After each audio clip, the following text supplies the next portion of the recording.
Malad. Oh, yung may lang ka. Tingin mo ah. Pinanood ko kanina din yung mga sundalong nag-parachute. Grabe. Ay, meron kanina. Oo. Naalala ko tuloy yung katapangan ng lolo ko. Totoo ba?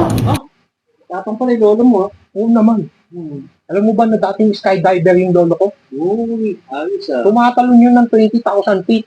Oh. Tapos alam mo ba kung kailan magbubukas ng parachute yun? Oh, saan? Sa Kailan? 1,500 feet. Baba na yun ah. Oo, dapat nga sa 3,000 to 5,000 feet magbubukas ng parachute. Oo. Matapang na yun. Oo. Gaano katapang yung lolo ko? Baka yung lolo mo tumatalon yung jumping hoop eh. Ayos ah.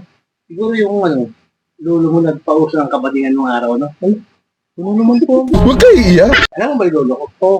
Bakit? Yung lolo ko, tumatalon yun. Diyan na lang, 500 feet. Galing ha? Ayaw ba? Grabe naman yung lolo mo. Hindi pa kasi ako tapos eh. Ay, alam mo ba yung huling talon ng lolo ko? Ano? Tumalon yun sa 20,000 feet.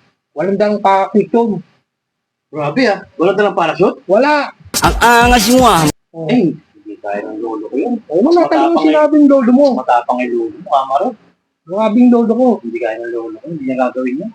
Iba ang lolo ko. Isa lolo mo. Eh, kumusta na yung lolo mo? Yung handaan dun sa kahapon sa amin. Death anniversary ng lolo ko. Eh, ano palang kinamatay ng lolo mo? Sinabi ko mga kanina, hindi ka nakikinig. Hindi nga nagdala ng parachute.